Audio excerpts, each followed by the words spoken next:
a dramatic decrease to mortgage interest rates.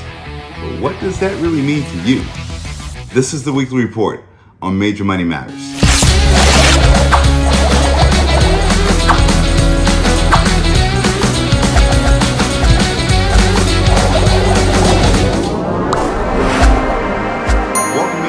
My name is Major. I'm the host of Major Money Matters. I'm a mortgage broker powered by Edge Home Finances. If you're here for the very first time, I do welcome you to like, comment, and subscribe. This is the weekly report when we talk about economic news and how it may be affecting your home buying or your home selling process. So let's start off with the great news, a huge drop to mortgage interest rates on today. So let's pull up the charts here and take a look at this. Wow, 206 basis points we gained. If you follow this channel, you know that this is a mortgage-backed securities chart.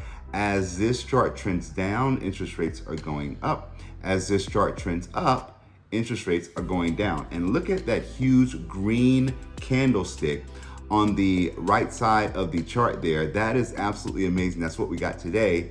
And that actually dropped interest rates significantly. Last week or earlier this week on Monday, we were well above 7% on interest rates or on national average interest rates. Today, well, let's take a look at the graph from today's mortgage rates. But we're taking a look at really mid to high sixes. So great news there. So let's talk about why that is. By the way, I also want to show you, take a look at that number in the top left-hand corner, that 29 basis points down. That's on the 10-year Treasury. And we told you before that the 10-year Treasury does follow interest rates. So the lower the 10-year Treasury goes, the lower interest rates are going. So when we see that number going red at 29 there, that's very good news. Now let's take a look at this. This is today's mortgage rates, and I posted this link here before. And if you're a realtor, if you're a shopper right now, you should have this saved. Now this is not necessarily where my rates are. My rates tend to be a bit lower than this, but this is national average interest rates. So you know where interest rates are kind of trending. So if you look at the 30-year fixed interest rate, that number was well above 7 earlier this week. Today, showing at about 6.62. So fantastic news. I mean, this is great news for families right now. Even if you're in escrow, I was able to move some loans around and renegotiate some pricing for some of my buyers. Some of my buyers were in the low 7s. Now they're in the mid to high 6s.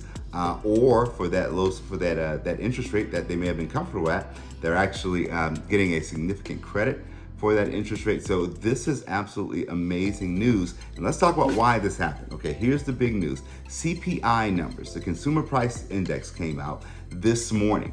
I'm recording this on Thursday. CPI numbers came out this morning, and really it showed that things are still getting more expensive. So in the beginning we said, hey, what does it mean to you? It means that if you're a shopper, if you're buying, if you're a consumer right now, things are still expensive and they're going to continue to be expensive. The good news about the CPI report that we received, it puts less pressure on Jerome Powell to continue to increase the federal funds rate, because we're starting to see some from effects from previous increases. We're starting to see inflation come down.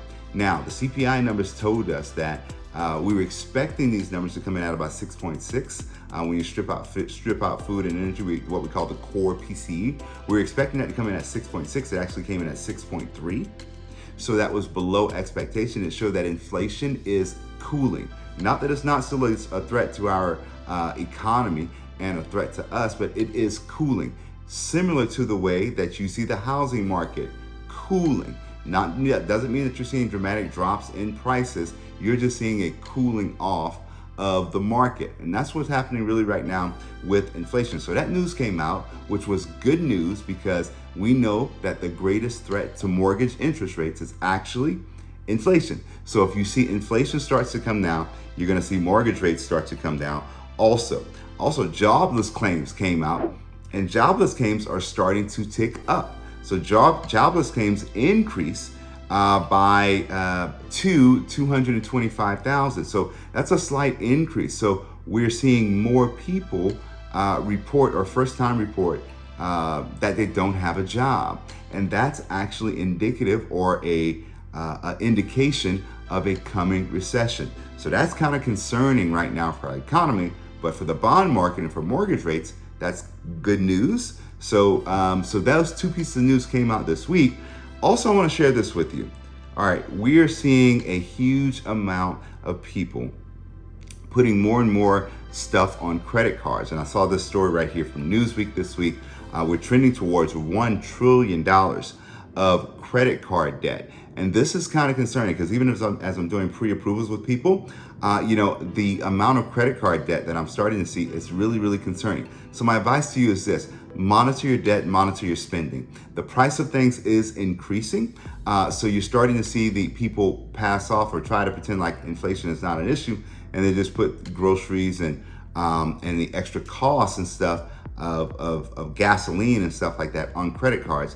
And it's really having an effect on people. So my concern is you're gonna have a recession followed by high debt, and that is going to create a lot of pressure for families. So my advice to you is try to manage your credit card debt and try to manage your spending. All right, so interest rates are coming down. I sincerely believe that we are starting to see the beginning of the end, because I believe that we're going to start to see interest rates start to level out or come down.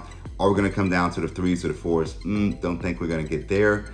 I think we will settle out somewhere in the 5s for a while, and unless there's some world event that changes things. If we go on a natural occurrence, we should settle out in the 5% range.